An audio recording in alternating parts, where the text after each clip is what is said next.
und herzlich willkommen zum dritten und letzten Teil unseres Podcasts über Erik Satie. Ich bin Martin Erdmann, das ist Oliver Vogel, der Autor dieses empfehlenswerten Buches.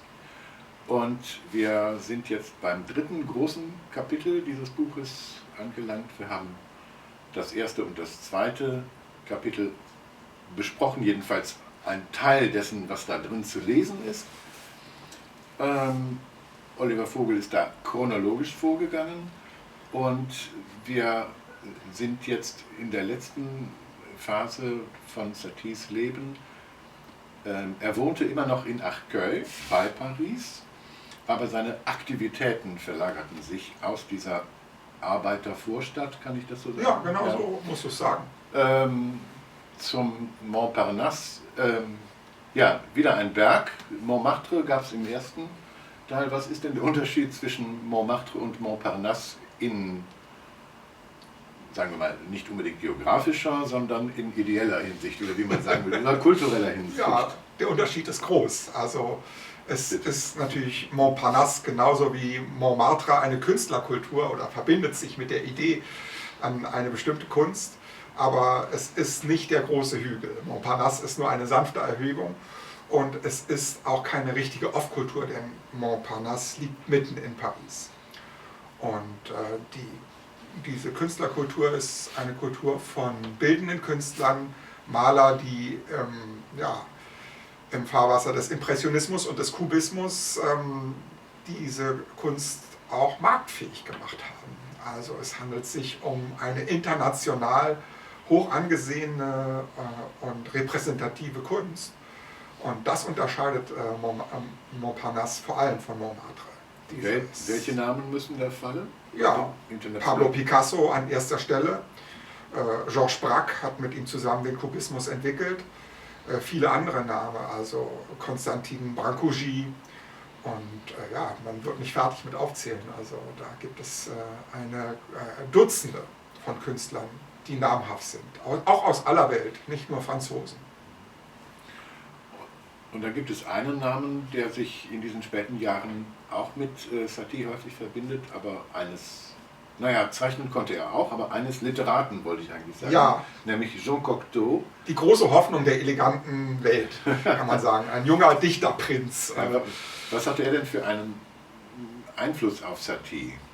Der war ja wohl ziemlich... Die beiden haben sich sehr gut verstanden. Die beiden hatten ein Talent dafür, die Künste zusammenzudenken, aus ihrem beschränkten Rahmen als Dichter bei Cocteau, als Musiker bei Satie, über diesen Rahmen hinauszudenken, über den Tellerrand zu schauen.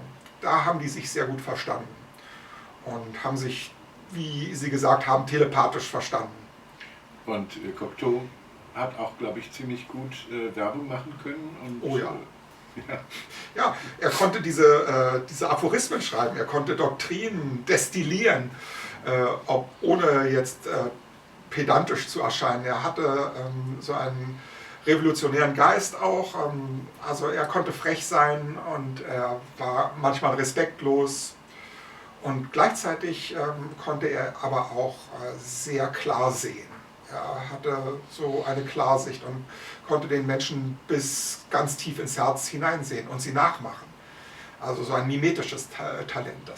Er konnte die Dinge auch verzaubern, sagen die Leute. Also es ging ein großer Zauber von ihm aus, von Jean Cocteau. Und Cocteau war jünger als Satie, nicht? Wesentlich jünger, ja. Ich weiß nicht sein genaues Geburtsdatum, ich glaube es ist so 97 ist er geboren, würde ich schätzen. Vielleicht ein bisschen früher. Ja. Und was ist jetzt aus dieser ganzen Zusammenarbeit so hervorgekommen? Also welche Projekte oder welche tatsächlichen Werke? Und ich glaube, bei der Groupe des Six hatte Cocteau ja auch seine Hand im Spiel. Ja. Was können wir uns heute noch davon ansehen oder anhören? Na, an erster Stelle steht das realistische Ballett Parade. Und hier hat Cocteau mit den Ballets Russes zusammengearbeitet, also mit Diaghilev an der Spitze. Dieses Ballett hat ein internationales Prestige gehabt, weil die Ballets Russes, das war die Prestigetruppe Europas auch, also nicht nur Paris, sondern die haben Tourneen in der ganzen Welt gemacht. Und das war auch für einen französischen Komponisten wenn er dort etwas unterbringen konnte, internationaler Ruhm. Das ist schon das, was man als Komponist gerne wollte, mit den Ballets Russes zusammenzuarbeiten. Und diese Ballets Russes haben sich für Satie interessiert, oder sagen wir mal, sie haben Satie durchgehen lassen, weil er eben über den Tellerrand gedacht hat. Weil von ihm war zu erwarten, dass er das Genre des Balletts, was das Genre der modernen Musik war, dass er dieses Genre weiterentwickelt und dass er da einen neuen Akzent setzen kann. Sonst hätte man sich an Florent Schmitt wenden können oder an andere Leute. Ja. Und hat er diese Erwartungen erfüllt? War Parade erfolgreich? Parade war im Jahr 1917 umstritten. Es war aber auch schwierig, weil es ein Kriegsjahr war und Parade hat eher das Leichte und das Lebensbejahende und Burleske und Groteske auch aufgefahren. Das fanden viele Leute nicht lustig im Kriegsjahr 1917, dieses Genre zu bedienen, die Leichtigkeit zu betonen. Viele hätten lieber ernstere Töne gehört. Aber als es 1919 wieder aufgenommen wurde, war der Erfolg durchaus groß. Aber er hat auch ungefähr zeitgleich mit Parade auch ernstere Töne geliefert in dem Sokrat, nicht wahr? Genau, das ist ein Auftragswerk gewesen. Da ging es wirklich darum, Platon-Texte zu vertonen und den antiken Sokrates auf der Bühne zu zeigen. Das liegt ja sehr weit auseinander. Also dann lag es an der Auftraggeberin des Sokrat, dass er sich damit beschäftigte? Oder du ziehst ja auch Parallelen zwischen Satie und Sokrates? Nein, es lag schon an dem Auftrag, aber in dem Moment, wo der Auftrag erfolgte, ist es wie ein Umschwung, dass Satie sich eben auch als Sokrates selbst sah. Dass er angefangen hat, sich auch als Sokrat darzustellen und dass er auch von den anderen so gesehen wurde. Das ist wie ein Blitz, dieser Umschlag, dass er plötzlich den Sokrat repräsentiert, einen neugeborenen Sokrates von der Szene. Ja, also der nicht durch sein Wissen die Leute verblüfft, sondern durch seine Rätselhaftigkeit und durch die Art, wie er Fragen stellt. Durch die Prüfung, der er andere unterzieht. Dadurch wirkt er und Satie konnte sich mit dieser Rolle sehr gut identifizieren. Es hat ihm auch geholfen, endlich als ein Meisterwerk abzuliefern, also ein Werk hinzustellen, ohne als großer Meister zu erscheinen. Sokrates wurde ja auch vom Orakel von Delphi zum Weisesten erklärt, aber er wollte das gar nicht. Er hat es angezweifelt, dass er der Weiseste und wollte es immer widerlegen. Und Satie wollte auf keinen Fall als Meister gesehen werden. Wurde er trotzdem natürlich, aber er hat dagegen gearbeitet. Und das hat den Leuten auch gefallen. Also auch wieder so eine Art Bescheidenheit lag da drin. Also eine Notwendigkeit eigentlich mehr als eine Bescheidenheit. Also er wollte nicht, es ist der Amateurspirit. Dieser Geist mit wenigem zu beginnen, der immer noch wirksam ist dabei. Und das Experimentieren und das Ursprüngliche geltend zu machen, das ist das, was im Hintergrund wirkt, keine Bescheidenheit. Inwiefern ist denn der Sokrat wieder mal ein Neuanfang? Das geht doch auch zum Teil zurück auf diese, was du Dekormusik genannt hast. Dekormusik hat Satie schon seit seiner Jugend interessiert, eine Musik, die sich einfügt in ein primäres Geschehen als Dekor, einfach nur als klangliches Ereignis, in das man zurückfällt, wenn man vielleicht von den ersten Ereignissen nicht so gefesselt wird, wie ein doppelter Boden. Diese Dekormusik spielt in Sokrat eine große Rolle, denn geheiligt werden soll allein der Text, der gesungen wird von einer Sopranistin, und das Orchester dazu ist nur im Hintergrund, setzt ein paar Glanzpunkte. Natürlich stimmen die Harmonien mit der Melodie überein, aber sie folgen ihr nicht wirklich oder bilden einen Kontrapunkt, das findet nicht statt. Also die beiden Ebenen funktionieren unabhängig voneinander. Satie hat große Anstrengungen unternommen, um wirklich einen Neuansatz zu machen. Also hat da ausführliche Skizzen mit neuen Tonsystemen probiert. Letztendlich ist er dann aber doch zu einem recht einfachen Dekorstil dann zurückgekehrt. Aber um ein ganz klein bisschen noch zu erzählen über die Texte, man stellt sich ja jetzt vor, vielleicht wenn man denkt, Gott, da kommt ein Komponist und wählt jetzt ausgerechnet hier die Grundlage der abendländischen Philosophie, Dialoge von Platon, dann kann man doch gleich verzweifeln. Was fährt denn der da auf? Aber so ist das ja gar nicht. Also das sind doch eigentlich relativ, wie soll man sagen, also es sind jetzt nicht die hochgeistigsten Dinge, die da verhandelt werden, jedenfalls auf den ersten Blick. Oder also der dritte Teil hat schon ein bisschen tiefe Philosophie, da geht es schon um philosophische Fragen. Aber er ist immer eingebunden in eine Handlung, sagen wir so, in ein Geschehen. Also es ist nicht abstrakt, sagen wir so. Ja, die Szene spielt eine große Rolle. Und die Szene ist auch natürlich nicht zufällig gewählt. Satie hat bei der Auswahl der Texte auch darauf geachtet, dass er selbst sich mit diesen Dingen, die da gesungen und gespielt werden, identifizieren kann. Also das erste Stück, wo Alkibiades eine Lobrede auf Sokrates hält, handelt davon, wie Sokrates eigentlich einem Satyr ähnelt, also einem dickbäuchigen und Pfeife spielenden Halbgott, der stänkert auch, der sich mit der großen Kunst, der apollinischen Kunst, im Gegensatz dazu stellt und auch den Wettbewerb nicht scheut. Also das, was Nietzsche aufgerollt hat in seinem Buch über die apollinische und die dionysische Kultur. Der Satyr steht für das Dionysische und Satie eben auch. Er ist der Flötenspieler, der die große Kunst nicht verachtet, aber eben doch eher seinem Instinkt folgt.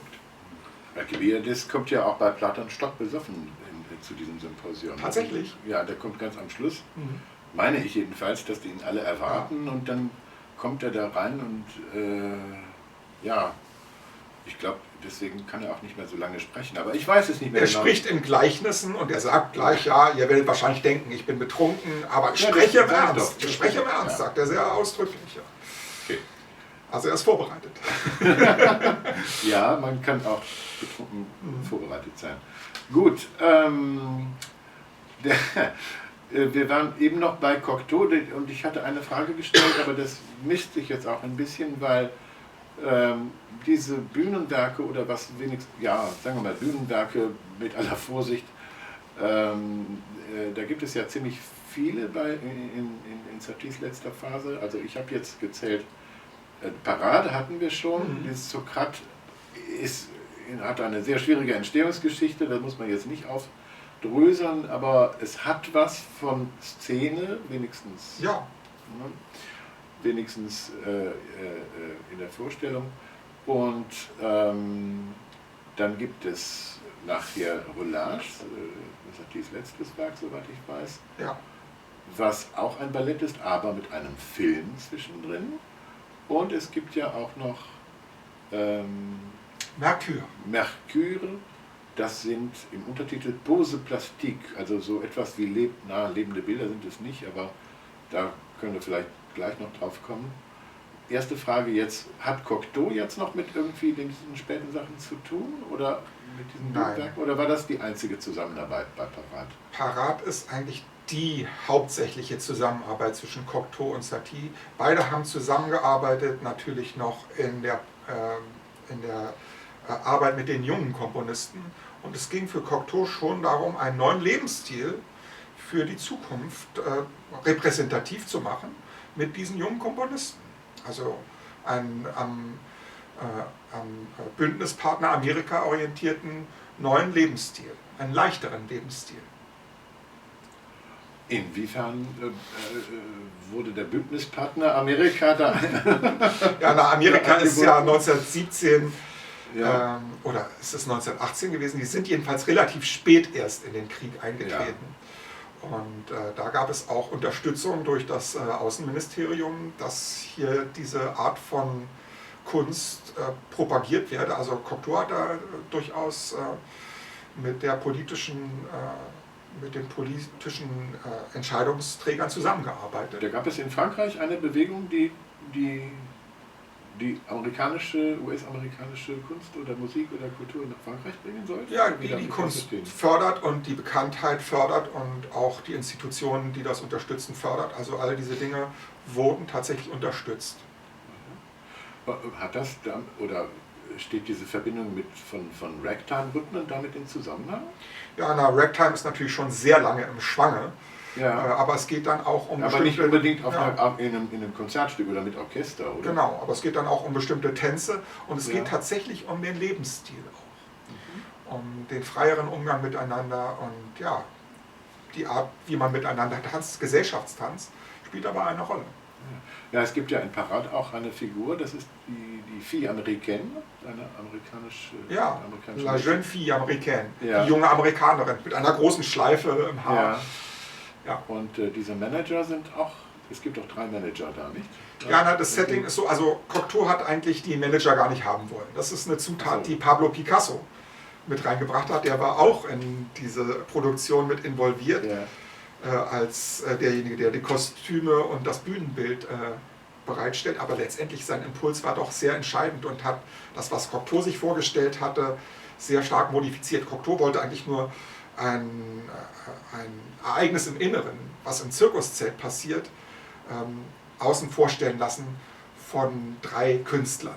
Also eine verborgene Innerlichkeit, wenn man es metaphorisch formuliert, draußen darstellen lassen von einem chinesischen Taschenspieler, von diesem amerikanischen jungen Mädchen und auch einen Akrobaten.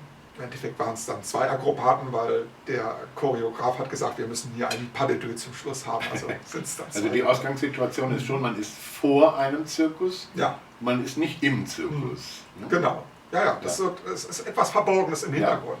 Ja. Und man möchte eigentlich das projizieren nach draußen, was im Inneren passiert.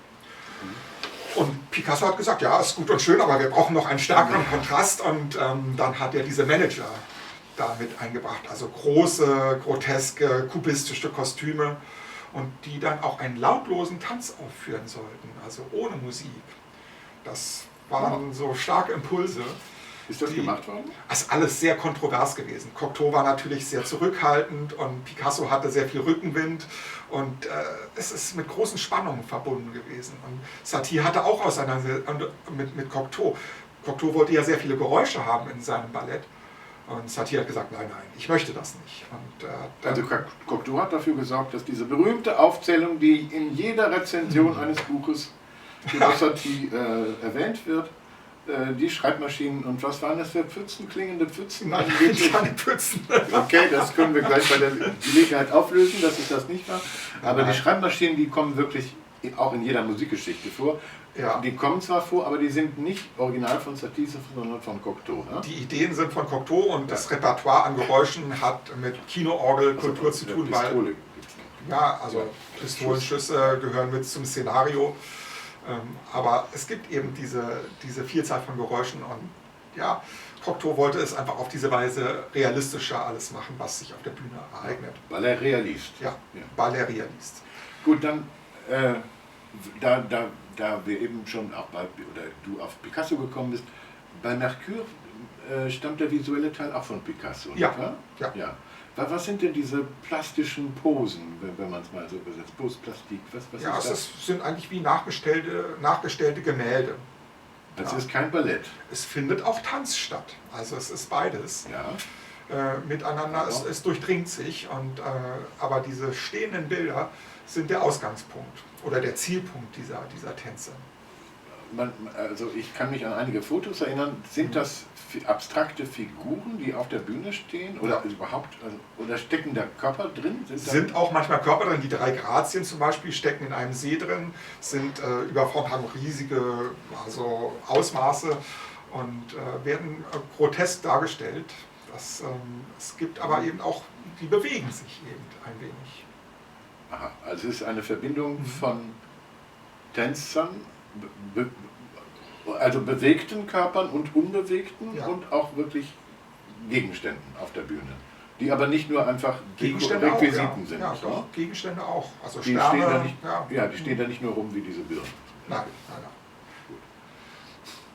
Ja, also das sieht man leider sehr selten auf der Bühne. Ja. Vielleicht, weil es auch von konzeptuell relativ ungewöhnlich ist.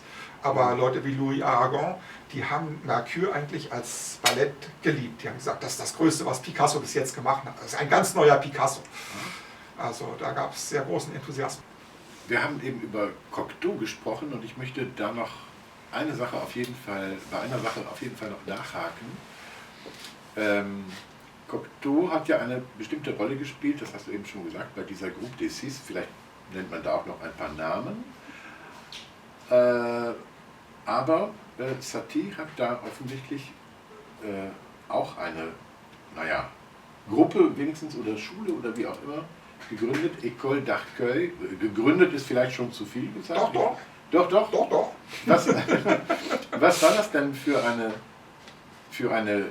Geschichte, diese École d'Arcueil?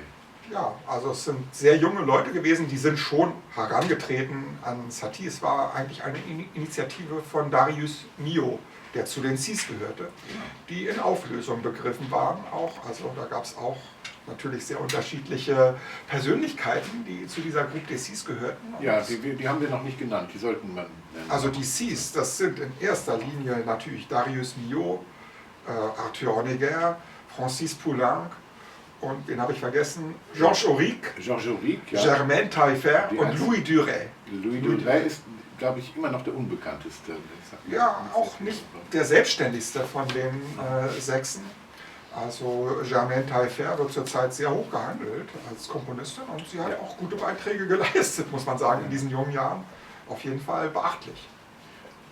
Also auf jeden Fall sehr unterschiedliche Leute. Aber bevor wir jetzt vielleicht da noch mal ein bisschen näher drauf eingehen, also wer gehörte dann zu dieser École d'Arcueil? Kann man da Namen ich hoffe, ich kriege die zusammen. Yves Dautin, Henri Sauguet.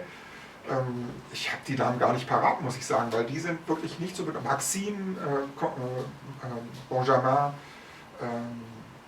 Jetzt hast du mich wirklich in Verlegenheit gebracht. Gut. Also diese Komponisten sind relativ unbedeutend, muss man sagen. Selbst ein Spezialist bringt sie nicht mehr zusammen. Es gibt nichts Schöneres als einen Gelehrten, der nichts weiß. Aber also, es sind wirklich relativ unbedeutende Komponisten, die Satie auch unkritisch betrachtet haben. Ja, bei den Six hat man wirklich man merkt den Biss, den diese jungen Komponisten haben. Und Satie hat sie auch ein bisschen angeleitet, gegen Cocteau zu stacheln. Und die waren rebellisch. Die École d'Arcueil war sehr brav im Vergleich. Und die haben ihn wie eine Erscheinung eigentlich verehrt. Als Sendung. Also das konnte Satie natürlich auch nur mit Ironie wegstecken. Also es gab eine große Distanz zwischen diesen Leuten und dem Meister. Waren die denn seine Schüler in dem Sinne, dass er ihnen Kompositionsunterricht gegeben hat oder dergleichen? Nein, überhaupt nicht. Also wenn es da Fragen gab, dann hat Satie die Six auch gleich an andere Leute verwiesen. Nein, die von der École d'Arcueil? Auch die von der École d'Arcueil. Das waren ausgebildete Musiker schon. Also die hatten schon das Studium im Rücken, kann man sagen, die konnten schon einiges. Und die wollten von Satie lernen, was man machen muss, um als Modernist bestehen zu können. Um die Tradition zu überwinden und wie weit muss man gehen, um als Modernist eben auch dastehen zu können. Das sind die Dinge, die Schüler interessiert hat, und Satie hat die Sachen angeguckt natürlich und gesagt, ja, das ist ganz schön, was du hier machst. Ihm war es wichtig, dass die nicht in seine Fußstapfen treten, dass die ihren eigenen Weg gehen. Das hat er eigentlich kontrolliert. Als Gruppenführer, und auch bei den Six war er nicht der Führer der Gruppe, da war Cocteau eigentlich das Haupt, aber er war so etwas wie ein Talisman, einer, der eben mit Rat und Tat an der Seite dieser jungen Leute stand. Bei den Arcueil-Schülern, bei seiner letzten Formation von Schülern, kann man sagen, stand er in der Verantwortung, als Chef auch Aufführungen zu ermöglichen. Und selbst die relativ grünen Kompositionen, die da gespielt wurden gespielt. Also sogar Ballette wurden aufgeführt. Und die Kritik hat auch schon erkannt, dass das sehr jugendliche Werke sind. Das war also keine große Musik. Und nur Henri Sauguet als einziger von denen hat Karriere gemacht als Komponist. Ja, das ist auch der einzige Name, der mir jetzt noch in Erinnerung ist, Ja. von denen, die du aufgezählt hast. Maxime Benjamin Jacob war der Name, der mir entfallen war. Ah, okay. Die Leute aus der Groupe des Six sind ja sehr unterschiedlich, hatten ja sehr unterschiedliche Naturelle und sind auch sehr unterschiedliche Wege gegangen. Du hast etwas, glaube ich, herausgefunden über die Beziehungen zwischen Arthur Honegger und Satie. Das war mir auch nicht so ganz klar. Also Ja. ich habe Honegger eigentlich so, naja, ich weiß auch nicht sehr viel über ihn, aber ich habe ihn eigentlich immer so empfunden als jemand, der stilistisch ziemlich weit weg war von Satie. Ist das richtig oder gibt es da so subkutane Zusammenhänge? Man kann, wenn man will, kann man Beziehungen herstellen. Dieses Architektur inspirierte Denken bei Honegger, das kann man bei Satie auch finden. Also, aber es ist so ein bisschen gewollt. Es sind schon sehr unterschiedliche Charaktere. Aber Honegger hat sich für die Ideen von Satie sehr ernsthaft interessiert, gerade für diese Dekorgedanken und für die Möbelmusik. Auf die haben wir ja noch gar nicht angespielt. Ja. Er ist eigentlich der Erste, der das Grundkonzept der Möbelmusik auch verwirklicht hat. Ja, dann bleiben wir doch dabei, denn da wollte ich sowieso natürlich drauf kommen. Ich hatte das eben schon erwähnt, also Sokrat hat ja nimmt ja diesen alten Gedanken von Satie, der Dekormusik wieder auf. Und ungefähr parallel sind ja auch diese Werke Musique d'Ameublement entstanden. Jedenfalls die ersten, soweit ich weiß. Und im Sokrat funktioniert ja auch die Orchestermusik so ein bisschen wie dann später Musique d'Ameublement. Ja. Was hat es denn damit mit dieser, ja, du sagst glaube ich Möbliermusik? Möbelmusik, Möbelmusik sagst du. Ich weiß noch, dass wir uns da länger darüber unterhalten hatten, wie man das eigentlich übersetzen soll. Ameublement heißt Möbel oder Möblierung? Oder? Ja, die Inneneinrichtung ist das Ameublement. Die Inneneinrichtung ist das Ameublement. So. Und was ist jetzt die Musique d'Ameublement? Und ja, was ist das? Ja, die Musique d'Ameublement ist eine physische Qualität eigentlich nur. Es ist kein künstlerisches Produkt, sondern sie nimmt teil an den Dingen, die sich im Raum befinden. Und wie die Wärme und wie das Licht hat sie eigentlich nur eine Komfortfunktion. Und sie muss speziell auf den Raum und auf die Funktion des Raumes zugeschnitten sein. Es ist insofern ja eine Ingenieurskunst. Jemand, der wirklich die Musik so schraubt, dass sie für den Raum passt. Wie ernst ist das denn jetzt gemeint? Das ist tatsächlich ernst gemeint. Das war auch als kommerzielles Produkt durchaus, wenn die Leute das verstanden hätten, vermarktbar gewesen. Aber es ist nicht dazu gekommen. Am Anfang waren es die schwierigen Kriegsjahre und das Event, wo Satie die Musique d'Ameublement vorstellen wollte, hat nicht stattgefunden, weil die Auftraggeber sind geflohen vor den deutschen Bomben. Und wir sind alle in Bordeaux gewesen und das hat nicht stattgefunden. Und wie es bei Satie so ist, wenn das erstmal vorbei ist, dann muss das nächste kommen. Ja, er kehrt nicht zurück zu den alten Sachen. Er hat, glaube ich, mindestens 2 oder auch 3-mal Stadien. Der zweite Anlauf war 3 Jahre später. Ja, und das war ganz anders. Da hat er schon tatsächlich nicht nur die Hintergrundmusik gemacht, für den Raum speziell, sondern der hat noch das Konzept verschärft und gesagt, ich nehme jetzt Musik, die Leute sowieso gerne hören, so ein paar Ohrwürmer, ja, von Saint-Saëns und anderen Komponisten. Kennst du das Land, wo die Zitronen blühen? Connais-tu le pays où fleurit l'oranger? Solche Sachen, die wirklich sehr eingängig sind, wo man gerne zuhört, die hat er umgeschraubt und so zugerichtet, dass man sie nicht hören kann und sich dabei unterhält. Oder zumindest hat er das gewollt, aber es hat überhaupt nicht funktioniert. Also die Leute haben dann doch, sind wieder auf ihre Stühle zurückgekehrt und wollten dann das als Konzerterlebnis weiter genießen. Also, aber Sie wurden doch wahrscheinlich enttäuscht, weil es da ständig Wiederholungen gab, oder? es ist eine repetitive Musik, ja. Ja. Das ist ein Problem bei der Ameublementmusik, wie repetitiv darf es sein, damit man es ertragen kann, damit man weghören kann. Satie ist nie in die Phase eingetreten, wo er das hätte optimieren können, weil die Leute sind nicht darauf angesprungen. Es war ein Fehlschlag. Tja, schade. Ja, also dann erst viele Jahrzehnte später die Flughafenmusik und was wir heute... Brian Eno. Ja, es ist ja eine richtige Kultur geworden, die Hintergrundmusik. Und es gibt Ingenieure, die die Musik zuschneiden auf die Zustände und die Funktionen der Musik. Ja, ich habe es häufiger erlebt.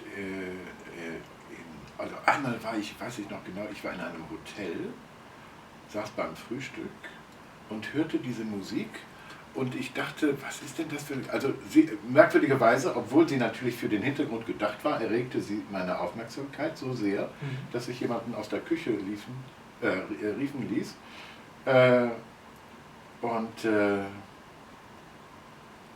Mir gefragt habe, was ist denn das für eine CD? Und dann kriegte ich diese CD gebracht, das wurde eben speziell dafür gemacht. Aber diese Musik hat es auch wirklich so geschafft, irgendwie ein paar Erwartungen aufzubauen, die dann aber sofort zerstört wurden.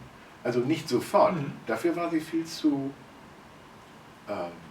langsam und träge in gewisser Weise. Ja. Aber ganz faszinierend, obwohl es natürlich hemmungslos kommerzielle Musik ist. Aber du hast gemerkt, dass er ein Meister am Werk war. In gewisser Weise, ja. Und also Saties Musik d'Ameublement ist ja nun wirklich nicht träge. Nicht? Die hat dieses da-dam, ba-dam, da. Das ist die dritte Möbelmusik. Das ist die dritte. Gut. Der dritte Anlauf ist dann, war das der mit diesen Amerikanern? Ja, das ist eine Amerikanerin, eine sehr kunstverständige Frau. Ja. Und Satie hat diesen Auftrag eigentlich hintertrieben. Er hat eine Musik, die für eine Bibliothek oder für ein Arbeitszimmer gedacht war, dann sehr pompös und laut eigentlich daherkommen lassen. Das war ein Auftragswerk. Ist er wenigstens gut bezahlt worden? Davon kann man ausgehen, ja. Er war ja sehr berühmt und ja. Gut. Jetzt hat der Weltkrieg nochmal eine Rolle gespielt, indem diese Leute die erste Musik d'Ameublement nicht mehr aufführen konnten.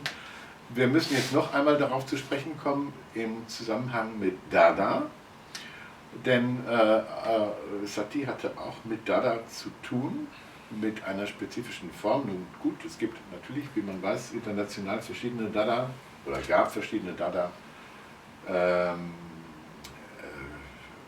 Nester. Ja. Es ist schon eine internationale Bewegung. Ja. Aber sie kumulierte ja doch in Zürich dann und in Berlin und sie war jetzt nicht in Wilhelmshaven. Soweit ich weiß. In Hannover immerhin und in New York. Also ja, in Hannover wegen Schwitters. Ja. Ja. Ich glaube schon Schwitters hat gesagt, dass man Hannover unterschätzt. Sagen die Hannoveraner ja auch. Ja, war ja auch Hannoveraner. So, was hat Dada mit dem Ersten Weltkrieg zu tun? Auch vielleicht gerade in dieser Pariser Ausformung. Und was hat Dada mit dem letzten Bühnenwerk von Satie zu tun, Relâche? Oh, das ist eine große Frage. Ja, eine große Frage zum beinahe dem Abschluss. Ja, also das Dada-Manifest von Tristan Tzara spielt gar nicht so sehr auf den Weltkrieg an, aber im Grunde ist das ein wichtiger Motor der Dada-Bewegung gewesen. Einfach nicht mehr mitmachen, das, was gesellschaftlich gelaufen ist in der wilhelminischen Zeit in Deutschland. Viele haben sich auch in die Schweiz geflüchtet. Ja, es ist eine eskapistische Bewegung, kann man sagen, aber auch eine sehr radikale, die Grundlagen befragende Bewegung. Es ging letztendlich darum, den ursprünglichen Impulsen zum Recht zu verhelfen. Das, was Satie eigentlich auch schon immer gerne gewollt hatte. Und hier wurde es eben einmal zu einer richtig großen internationalen Bewegung. Und das ist relativ spät erst nach Paris gekommen. Die Literaten waren natürlich alle sehr akademisch ausgerichtet. Es ist auch ein großer Schritt gewesen, denn man diskreditiert sich ja, wenn man solche radikalen Positionen annimmt und sagt, ich wende mich gegen die ganze Semantik und die ganze Grammatik muss weg. Das ist sehr weitgehend. Und da gibt es natürlich in einem Land wie Frankreich, das von seinen Akademien sehr stark geprägt ist, Widerstand. Ja, auch in der Musikakademie. Ja, also Literatur und Malerei und Musik. Ja. Also die Dadaisten haben dann natürlich irgendwann auch Kontakt gesucht und auch die Nouvelle Revue Française, die das so ein bisschen verkörpert, hat den Kontakt gesucht zu den Dadaisten. Wie können wir uns gegenseitig, wie kann man das vermitteln mit dem, was gewesen ist? Das war eine Zeitschrift. Das ist eine wichtige Zeitschrift in Frankreich gewesen. Die Nouvelle Revue Française mit André Gide als Haupt zu der Zeit. Hat Satie dafür auch geschrieben? Nein, das waren seine Feinde. Oh, das waren seine Feinde? Ja, das waren seine Feinde. Also jedenfalls hat er es lange Zeit so gesehen. Irgendwann war er in den Salons ja auch so sattelfest, dass er mit denen wieder sprechen konnte und musste. Und da gab es dann schon auch Verbindungen.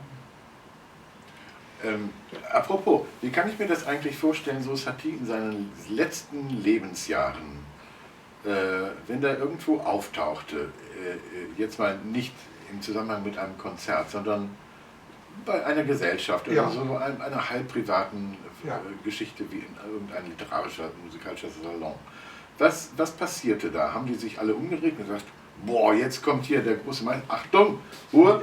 Oder ohne dass er es wollte natürlich. Also es gibt da eine sehr schöne Anekdote bei der Prinzessin Polignac, wo er eingeladen war. Das war die Auftraggeberin von Sokrat. Das war die Auftraggeberin, ja, aber der Auftrag lag schon Jahre zurück. Ja. Also er war dort eingeladen und er kam viel zu spät. Alle erwarteten ihn schon zu einer bestimmten Uhrzeit und er kam dann sehr spät hereingeplatzt, relativ verschmutzt und gar nicht gut angezogen, wie es eigentlich sonst seine Art war. Und er guckt sich erst um, wo bin ich hier gelandet? Alle gucken ihn erwartungsvoll an, als ob er seinen Konzertauftritt verpasst hätte. Und dackelt dann zu der Prinzessin und sagt, ich dachte eigentlich, ich kam jetzt als Freund hierher und ich wusste nicht, dass die ganzen Leute hier sind. Also er liebte dann dieses Understatement und inszenierte das auch und hat dann sich vielleicht ans Klavier gesetzt und nur einen Scherz gemacht kurz. Und die große Erwartung an den großen Meister, die fuhr an die Wand. So ungefähr muss man sich das vorstellen. Also nicht, dass er auch gerne mal Klavier gespielt hätte in solchen Gesellschaften, aber gerade wenn sich so eine Spannung aufbaut, dann hat er davon sicherlich profitiert, um das zu konterkarieren. Ja, also das war sein Geist von Anfang an, dass man Erwartungen nicht unbedingt erfüllt. Die Leute wollten, dass er als Meister auftritt und er wollte es nicht. Mir ist gerade eingefallen, als wir über Dada sprachen, dass wo er sich ja eingefügt hat, sage ich mal so, in eine breitere Strömung. Und wenn man über diese ersten Sachen spricht oder liest, dann merkt man ja auch, dass diese Mystiker-Geschichte, wir kamen ja auch auf Péladan kurz zu sprechen, dass das auch damals irgendwie sehr im Schwange war, also viele Jahrzehnte vorher. Ne? Also, wie soll ich sagen, also Satie war auch immer irgendwie in den Strömungen seiner Zeit mit drin und relativ weit vorne dabei. Ne? Ja. Die Mystik war wirklich eine modische Strömung damals. Und es kam im Grunde wieder mit dem Surrealismus, dann hat sich das wiederholt. Ja. Das war im Grunde auch eine mystische Bewegung. Also, ja, also diese ganzen Traumvorstellungen, dass die Traumwelt etwas Bestimmendes ist im menschlichen Geist und dass man das herausdestillieren könne, das war ein Glaube, dem man gefolgt ist. Breton sagt das auch in seinem Manifesto. So habe ich ihn jedenfalls verstanden, dass man dem nachforschen müsse. So wie ein Forschungsprojekt, aber eben mit träumerischen Methoden. Also die Unbewusstheit sprechen lassen. Das war Bretons Programm. Und Satie war auch Mystiker und hat so begonnen. Aber was ihn gestört hat, war an den Surrealisten dann eben dieses Dogmatische und das Institutionalisierte, das Zentralistische, Breton und Compagnie, das fand er gar nicht lustig. Ja. Gut, dann reden wir vielleicht noch ein bisschen über Roulage auf jeden Fall. denn das hat ja mit Surrealismus auch zu tun, jedenfalls zum Teil. Es ist ein Antisurrealismus, könnte man sagen. Aber auch zum Teil sind doch Leute, die da mitgewirkt haben, auch mit dem Surrealismus in Verbindung gewesen oder wenigstens antithetisch? Oder? Damals waren sie Spinnefeind. Also die Surrealisten sind vom Dadaismus abgesprungen und haben der Sache eine neue Richtung gegeben. Und es gab viele, die meinten, dass Dada noch nicht sein Potenzial ausgeschöpft hat. Also der Autor von Relâche war Francis Picabia. Ja. Das war ein Dadaist. Das war ein Dadaist der ersten Stunde, ein zu dieser Zeit sehr wichtiger Künstler. In Deutschland ist er, glaube ich, viel zu wenig bekannt. Ist einer, der sehr viel hinterfragt hat, was die Fotografie mit der bildenden Kunst angestellt hat. Was übrig bleibt eigentlich von dem, was das Repräsentieren von Wirklichkeit bedeutet. Er hat da sehr starke Akzente gesetzt und hat in New York mit Marcel Duchamp zusammengearbeitet. Also er hat sehr früh grundsätzliche und richtige Fragen gestellt und sie eben auch als Künstler in Szene zu setzen gewusst. Und auch als Publizist mit seiner Zeitschrift 391 hat er Akzente gesetzt. Francis Picabia, ein großer Mann der Kunstgeschichte. Ja. Und Relâche hat eben auch noch diese Besonderheit, dass es einen Film in der Mitte hat. Das war etwas Neues auch, nicht? Oder gab es das schon vorher? Also ein Ballett in 2 Akten und in der Mitte gibt es... Ein Entrakt, ein Zwischenspiel, so eine kleine Film, Intermission. Unter dem Wort kennt man es vielleicht auch im Deutschen. Ja, und das ist zur Unterhaltung, es hat nichts mit dem Ballett zu tun. Es ist ein sehr lustiges, halbstündiges Filmwerk von René Clair mit der Filmmusik von Erik Satie. Und die Filmmusik ist tatsächlich sehr beachtlich als Dekor zu diesem auch Film, genau zeitlich zugeschnitten, also genau auf diesen Film maßgeschneidert. Auch eine Art Musik, also dieselbe Idee jedenfalls wie bei Musik der Meublement. Ein angewandtes Dekor, ja. Ja, und mit unglaublich vielen Repetitionen. So, okay, Relâche heißt keine Vorstellung, ne? Geschlossen. Ja, heute keine Vorstellung. Ja. Heute keine Vorstellung. Wie erfolgreich war das denn eigentlich? Das war mäßig erfolgreich, was die Dadaisten oder die Spätdadaisten, Postdadaisten, die das Ballett gemacht haben, Satie und Picabia, was die wollten, ist eigentlich den Skandal hervorprovozieren. Also das hat nicht funktioniert, die Surrealisten haben diesen Fisch nicht geschluckt, diesen Köder haben die nicht geschluckt. Es wurden eigentlich an der Kasse schon Trillerpfeifen verkauft, damit man die Vorstellung stören kann. Die wurden offenbar nicht zum Einsatz gebracht. Aber es gibt viele provokative Impulse in dem Ballett. Und man wollte tatsächlich das Publikum ein bisschen in Aufruhr bringen. Ja, das hat nur mäßig funktioniert. Es war nicht der erwartete Skandal. Satie hat dann posthum eigentlich auch nicht wirklich Skandale noch gemacht. Nicht? Er war auch erstmal dann eine Weile noch, wurde er häufig gespielt, aber dann ist sein Ruhm auch relativ bald verblasst. Nicht? Man hat versucht, zum ersten Todestag von Satie so ein Revival zu machen, aber das hat überhaupt nicht funktioniert, weil einfach der satirische Motor hinter der ganzen Musik fehlte. Jemand, der das verkörpert, der die Stachel setzt, der auch dafür sorgt, dass nicht irgendwelche alten Theatermusiken aufgeführt werden, die ganz nett klingen, sondern jemand, der wirklich auch den Finger in die Wunde der Zeit legt. Das hat gefehlt, natürlich, weil Satie tot war. Und ins Repertoire sind diese Stücke dann erst viel später gekommen, nicht? Ja, also die Klavierstücke zum Beispiel oder Sokrate. Ja, Alfred Cortot hat ja eine Lanze gebrochen für die Musik von Satie. 1938 hat er einen Aufsatz geschrieben über Satie und gesagt, ja, leider ist alles weggebrochen, aber hier die Klaviermusik, die Nocturnen, das sind doch große Meisterwerke. Schade, dass unsere jungen Pianisten das nicht spielen. Ja, also Satie musste auf John Cage warten, bis er wiederentdeckt wurde. Ja, wie passierte das denn? Na, sag du es. Da bist du, glaube ich, mehr der Experte. Aber es ist natürlich die Uraufführung der Vexation hat einen starken Akzent gesetzt. Und John Cage kannte halt auch wirklich den Spirit von Satie. Er hat das ergründet und man kann ihm nicht genug dafür danken. Er ist der Prophet eigentlich gewesen in den 40er, 50er, 60er Jahren.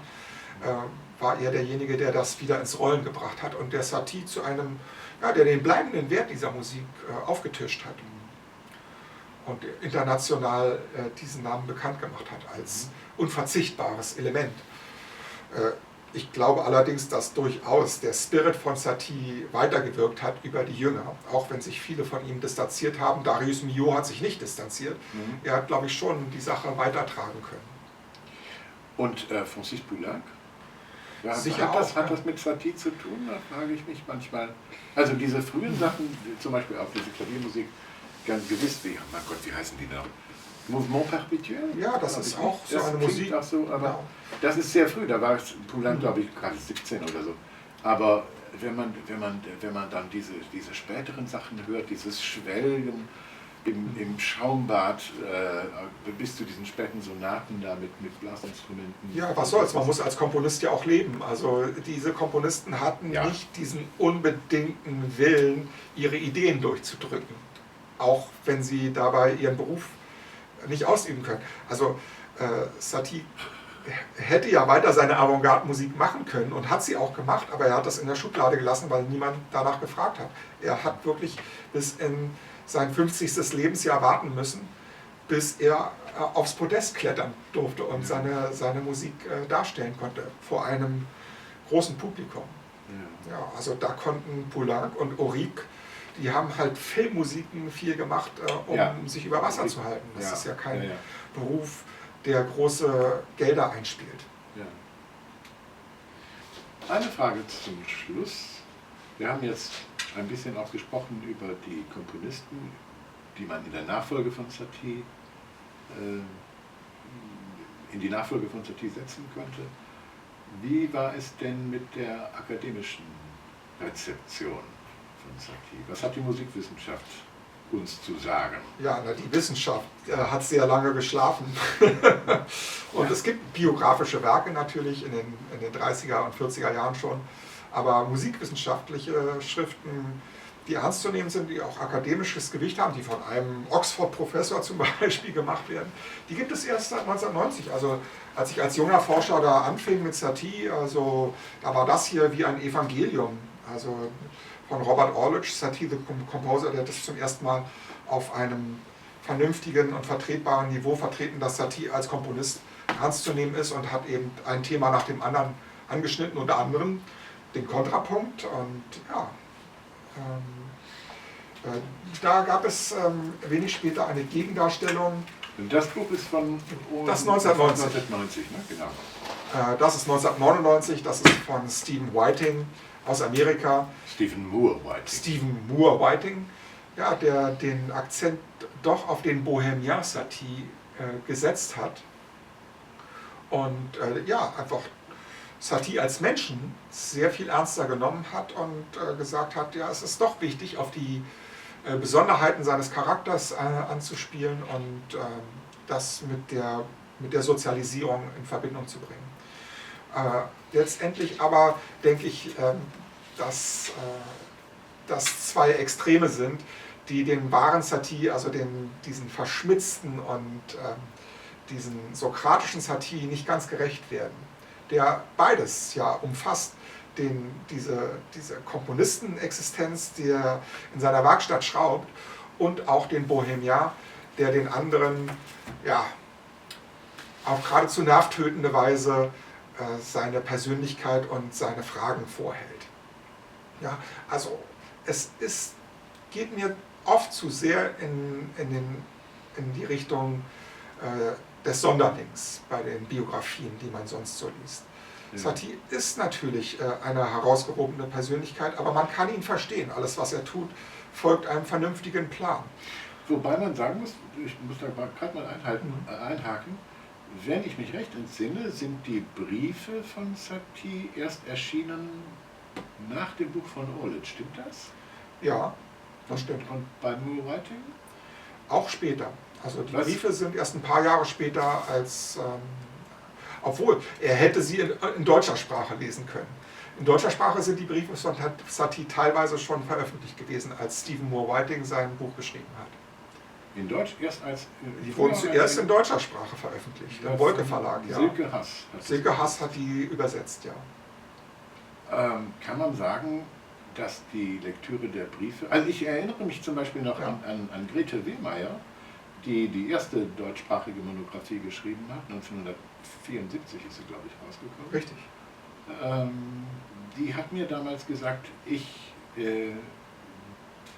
also das war 10 Jahre etwa nach dem Erscheinen dieses Buches, die sagte mal zu mir, ich schreibe jetzt gar nichts mehr über Satie, solange ich nicht diese Briefe gesehen habe. Das hat sie zwar nicht gemacht, sie hat dann trotzdem einfach weitergeschrieben, aber sie hat dem erstmal eine ziemlich große Bedeutung beigemessen. Wie siehst du das denn? Dieser private Satie bringt da einem sehr viel Erkenntnis, wenn man das liest? Es sind sehr lustige Briefe, also in jedem Brief ist irgendein Scherz drin. Nicht alle sind sehr lustig, aber der ganze Schreibstil zeugt von einer wirklich erfrischenden Persönlichkeit, wenn er nicht gerade große Geldsorgen hatte. Und stilistisch perfekt, alle Genres kann er antippen. Er ist sehr beweglich. Als Schriftsteller wird er auch sehr hoch geschätzt, in Frankreich zumindest. Also er kann den richtigen Ton immer treffen. Und leider ist der größte Teil der Briefe, die Satie empfangen hat, verschollen und wird wohl auch nicht wiederkommen. Das ist bei der Wohnungsauflösung seines Erbes dann, es ist verloren gegangen einfach, auf schmähliche Weise. Und man hat die ganzen Antwortbriefe von Satie nicht. Aber es ist ein großer Schatz und ich kann es nur empfehlen, die deutsche Ausgabe, die Briefe, das ist eine für mich erfrischende Lektüre gewesen und auch aufschlussreich zur Persönlichkeit. Gut, damit haben wir mit ein paar weiteren Buchempfehlungen noch geendet und dann war das unser Podcast zum Thema Erik Satie, der skeptische Klassiker. Von Oliver Vogel und ich bin Martin Erdmann.